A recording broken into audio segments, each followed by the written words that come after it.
Salutare, dragi prieteni! E că de mult n-am filmat eu Amida Amaru cu voi.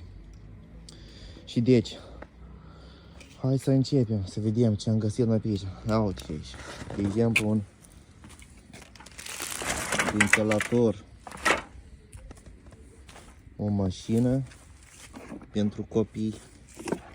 Mă tin că e defectată. Și mai este aici. Este un încălzitor electric. Este de... Și mai este aici. Geantă. Căști. De protecție pentru bicicletă. Cine iubește sportul, trenajor. Uitați-vă și aici. Trenajor. Uitați-vă și aici. Jucării pentru copii. O cofe mașină ceva.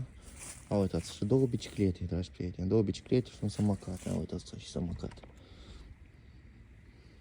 Uitați-vă și samocate. Cine dorește, scrie în comentarii și eu voi trimite adresa unde puteți veni să le luați. Iată cum arată.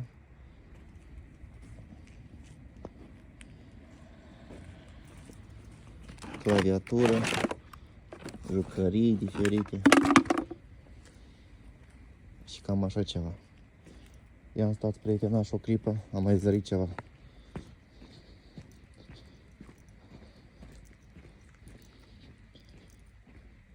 Uitați, canapele albe pentru hol. Uitați-vă cum arată, arată super. Cine dorește, scrie în comentarii și hai, numai bine și sănătate la toți.